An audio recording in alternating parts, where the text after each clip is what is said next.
नमस्कार। आज हम अपने इस वीडियो में संसाधन और उसके विकास के बारे में बात करेंगे। तो सबसे पहले हम ये समझेंगे कि संसाधन किसे कहते हैं और संसाधन क्या होता है। Everything available in our environment which can be use to satisfy our needs provided it is technologically accessible, economically feasible and culturally acceptable can be termed as resource. वह सभी वस्तु जिसका उपयोग हम अपनी आवश्यकताओं को पूरा करने के लिए उपयोग कर सकते हैं, बशर्ते कि वह तकनीकी रूप से सुलभ, आर्थिक रूप से व्यवहार्य और सांस्कृतिक रूप से स्वीकार्य हो, उसे संसाधन कहा जा सकता है। आम भाषा में ये समझें तो वह प्रत्येक वस्तु जो हमारी आवश्यकताओं को पूरा कर सकता है उसे संसाधन कहते हैं। जिस प्रकार से एक जो लाइट होता है वह भी एक संसाधन है, जिससे पौधे फोटोसिंथेसिस का प्रक्रिया कर सकते हैं। जानवर और मानव को भी प्रकाश की आवश्यकता पड़ती है अलग अलग रूपों में। और जो दूसरा है पानी, यह भी हमारे लिए बहुत ही आवश्यक है, क्योंकि पानी हमारे जीवन के लिए बहुत ही आवश्यक है। आप लोगों ने बार बार सुना होगा, जल ही जीवन है। तो पानी हमारे लिए बहुत ही आवश्यक है। यह पानी के अलग अलग रूप भी होते हैं, जैसे कि हमारे शरीर से पसीना निकलता है, आंसू निकलते हैं, समुद्र का जल खारा होता है, अलग अलग ग्लेशियर्स बर्फ़ के रूप में पानी होते हैं। तो पानी का भी अलग अलग रूप है, और ये सभी पानी जो है हमारे लिए किसी न किसी रूप से उपयोग में आ जाते हैं, इसलिए ये सभी क्या हैं, संसाधन हैं। जिम्मरमैन जी ने कहा है कि संसाधन होते नहीं बनते हैं, लेकिन किसी भी क्षेत्र के विकास में संसाधन का बहुत ही महत्वपूर्ण होता है। लेकिन ये नहीं कहा जा सकता है कि केवल संसाधन हो जाने से कोई क्षेत्र विकसित हो जाएगा, और अगर किसी क्षेत्र में संसाधन की कमी है तो वह संसाधन विकसित नहीं हो सकता है। इसका उदाहरण बहुत सारे हैं, जैसे कि हमारे अफ्रीका कॉन्टिनेंट में बहुत से ऐसे देश हैं जहाँ पर संसाधन की भरपूर मात्रा में उपलब्ध है, परंतु वे विकसित नहीं हैं। वहीं पर कुछ देश ऐसे भी हैं जहाँ पर संसाधनों की कमी है, फिर भी वह विकसित देशों में गिने जाते हैं। जैसे कि एक जापान देश है जो टेक्नोलॉजी के मामले में, तकनीक के मामले में बहुत ही आगे है।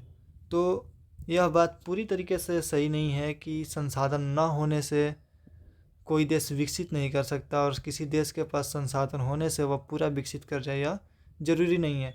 उस संसाधन को कैसे उपयोग में लाया जाए, उसके लिए क्या तकनीक इस्तेमाल किए सकते हैं, यह भी आवश्यक है।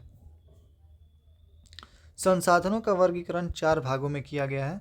सबसे पहला भाग है उत्पत्ति के आधार पर संसाधन, दूसरा है उपयोगिता के आधार पर, तीसरा स्वामित्व के आधार पर, और चौथा स्थिति के आधार पर। यानी कि पहला जो है क्लासिफिकेशन ऑफ रिसोर्सेज जो है, पहला on the basis of origin, दूसरा on the basis of exhaustibility, तीसरा है on the basis of ownership, चौथा है on the basis of status of development. सबसे पहले हम बेसिस ऑफ ओरिजिन के बारे में बात करेंगे, यानी कि यह उत्पत्ति के आधार पर संसाधन कौन कौन से हैं और क्या हैं। सबसे पहला है बायोटिक रिसोर्सेज, यानी कि जैविक संसाधन। पहला है बायोटिक रिसोर्सेज यानी कि जैविक संसाधन। वे सभी संसाधन जिसमें जीवन मौजूद है उसे हम बायोटिक रिसोर्सेज कह सकते हैं। These are obtained from biosphere and have life such as human beings, flora, fauna, fisheries, livestock, etc. वे संसाधन जो जैव मंडल से प्राप्त होते हैं और इनमें जान होता है, जैसे कि मानव, वनस्पति, जीव, मत्स्य, पशुधन इत्यादि। दूसरा है एबायोटिक रिसोर्सेस यानी कि अजैविक संसाधन। अब जिस प्रकार से जैविक संसाधन में जान था, उसी तरह से अजैविक संसाधन में जान नहीं होगा। अ यानी कि नहीं। Those things which are composed of non living thing are called abiotic resources. वे सभी वस्तुएं जो निर्जीव चीज़ों से बनी हैं उन्हें अजैविक संसाधन कहते हैं, जैसे कि चट्टानें, धातुएं, या फिर हमारा जो पेन हो गया, कॉपी हो गया, और भी मतलब कि जिसमें जान नहीं है, वे सभी संसाधन क्या हो जाएंगे? अजैविक संसाधन। दूसरा है हमारा on the basis of exhaustibility, यानी कि उपयोगिता के आधार पर कौन कौन से संसाधन हैं। तो on the basis of exhaustibility पहला है रीन्यूएबल रिसोर्सेज और दूसरा है नॉन रीन्यूएबल रिसोर्सेज, यानी कि पहला हो गया अपना नवीकरणीय संसाधन और दूसरा अपना हो गया अनवीकरणीय संसाधन। नवीकरणीय संसाधन यानी कि वैसे संसाधन जिसको फिर से हम नया कर सकते हैं। The resources which can be renewed और रिप्रोड्यूस बाई फिजिकल, केमिकल और mechanical process are known as renewable resources. वैसे संसाधन जिन्हें भौतिक, रासायनिक या आंतरिक प्रक्रियाओं द्वारा नवीनीकृत या पुनर्रूपांतरित किया जा सकता है, वैसे संसाधनों को नवीकरणीय संसाधन कहते हैं, जैसे कि solar energy, wind energy, water, forest etcetera. दूसरा है अपना नॉन रिन्यूएबल रिसोर्सेज, यानी कि अनवीकरणीय संसाधन या गैर नवीकरणीय संसाधन। The resources once consumed can not be replaced are known as non renewable resources. वैसे संसाधन जिसका एक बार उपयोग करने के बाद वह पुनः नहीं बनाया जा सकता, वैसे संसाधनों को हम अनवीकरणीय संसाधन या गैर नवीकरणीय संसाधन कहते हैं, जैसे कि तेल, कोयला, पेट्रोलियम, या फिर जो अपना क्या और भी जो मिनरल्स हैं, उसको बहुत से मिनरल्स को हम फिर से नहीं बना सकते हैं, वैसे मिनरल्स को हम अनवीकरणीय संसाधन में रखते हैं। तीसरा हमारा पार्ट जो है वह ownership on the basis of ownership है, यानी कि स्वामित्व के आधार पर संसाधनों को 4 भागों में बांटा गया है। पहला है इंडिविजुअल रिसोर्सेज, दूसरा है कम्युनिटी ओन्ड रिसोर्सेज, तीसरा है नेशनल रिसोर्सेज और चौथा है इंटरनेशनल रिसोर्सेज। पहला इंडिविजुअल रिसोर्सेज यानी कि व्यक्तिगत संसाधन, दूसरा कम्युनिटी बेस्ड रिसोर्सेज यानी कि सामुदायिक स्वामित्व वाले संसाधन, यानी या फिर इसको ऐसे भी बोल सकते हैं सामूहिक संसाधन, तीसरा है नेशनल रिसोर्सेज यानी कि राष्ट्रीय संसाधन, चौथा है अंतर्राष्ट्रीय संसाधन यानी कि इंटरनेशनल रिसोर्सेज। अब इसमें सबसे पहले हम व्यक्तिगत संसाधन यानी कि इंडिविजुअल रिसोर्सेज के बारे में बात करेंगे। The resources owned privately by individuals are called individual resources. वैसे संसाधन जो किसी व्यक्ति के स्वामित्व में आता है या फिर जिस पर किसी खास व्यक्ति का स्वामित्व हो, उसे हम व्यक्तिगत संसाधन कहते हैं, जैसे कि किसी का घर, प्लॉट, खेत इत्यादि। फिर अब आगे चलते हैं कम्युनिटी ओन्ड रिसोर्सेज यानी कि सामुदायिक स्वामित्व वाले संसाधन या फिर सामाजिक संसाधन। The resources which are accessible to all the member of the community is called community owned resources. वैसे संसाधन जो किसी खास समुदाय या फिर समाज के ज़्यादातर लोगों के लिए उपयोग में लिए जाते हों, वैसे सामुदायिक स्वामित्व वाले संसाधन कहा जाता है या फिर सामुदायिक संसाधन, सामाजिक संसाधन कहते हैं। जैसे कि अगर आप अपने आसपास देखेंगे तो कुछ पार्क होंगे जहाँ पर अलग अलग समाज के, अलग अलग धर्म के लोग जाते होंगे। वैसे पार्क को हम सामुदायिक संसाधन कहते हैं या फिर सामाजिक संसाधन कहते हैं।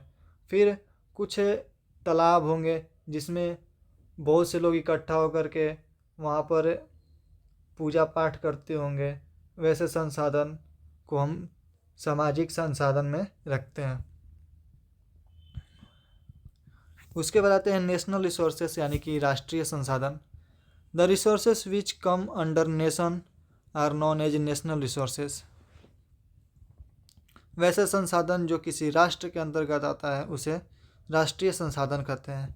अगर ऐसे देखा जाए तो किसी राष्ट्र के अंदर आने वाले सभी संसाधन राष्ट्रीय संसाधन होते हैं, चाहे वो हम खुद हों, हमारा पेन हो या फिर कोई भी वस्तु हो, किसी देश के सीमा के अंतर्गत यदि आएगा तो वो राष्ट्रीय संसाधन में आता है। अब आते हैं इंटरनेशनल रिसोर्सेस यानी कि अंतर्राष्ट्रीय संसाधन। तो the resources lying beyond 200 nautical miles of exclusive economic zone in the sea are called international resources. समुद्र के अंदर 200 नॉटिकल मील के बाद की जो खुली हुई सी है, समुद्र है, उसे हम अंतर्राष्ट्रीय संसाधन के अंतर्गत रखते हैं। समुद्र तट से 200 नॉटिकल मील के बाद जो समुद्र है उसे हम क्या कहते हैं? अंतर्राष्ट्रीय संसाधन। उसको हम अंतर्राष्ट्रीय संसाधन के अंतर्गत रखते हैं। अब आगे चलते हैं।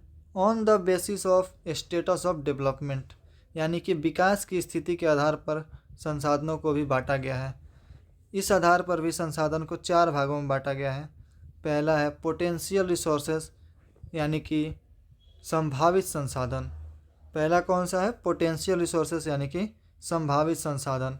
Resources which are found in a region but have not been utilised.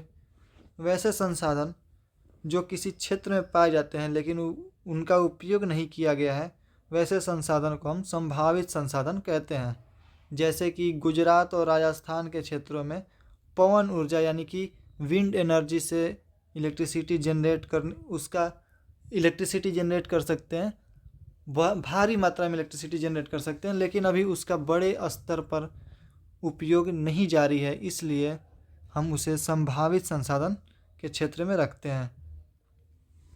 Rajasthan के जो मरुस्थलीय भाग है वहाँ पर सोलर एनर्जी का अच्छा से उपयोग किया जा सकता है, लेकिन अभी नहीं कर रहे हैं, इसलिए इसको हम संभावित संसाधन में रखे हैं। बाद में हम इसका उपयोग कर सकते हैं। आगे चलेंगे तो अपना दूसरा है डेवलप्ड रिसोर्सेज यानी कि resources which are surveyed and their quality and quantity have been determined for utilisation. वैसे संसाधन जिनका सर्वेक्षण किया गया है तथा उपयोग के लिए उनकी गुणवत्ता और मात्रा निर्धारित की गई है, संसाधनों को विकसित संसाधन कहा जाता है। मतलब कि ऐसा संसाधन जिसका हम लोग खोज कर चुके हैं और यह पता लगा चुके हैं कि यह कैसा है, कितना है, ऐसे संसाधनों को हम क्या कहते हैं? विकसित संसाधन। अब आगे चलते हैं स्टॉक यानी कि भंडार। The resources that have been surveyed but can not be used due to lack of technology. वैसे संसाधन जिसका खोज किया जा चुका है लेकिन तकनीक की कमी के कारण अभी हम उसका उपयोग नहीं कर पा रहे हैं, वैसे संसाधनों को हम स्टॉक कहते हैं यानी कि भंडार कहते हैं। अब आगे चलते हैं रिजर्व्स यानी कि संचित कोष। The resources that have been surveyed and we can use them with present technology but their use has not been started are known as reserves. वैसे संसाधन जो सर्वेक्षण किया जा चुका है और हमारे पास उसको उपयोग करने के लिए तकनीक है, परंतु हम उसका अभी उपयोग नहीं कर रहे हैं, ऐसे संसाधन को हम संचित कोष कहते हैं यानी कि रिजर्व्स कहते हैं। धन्यवाद।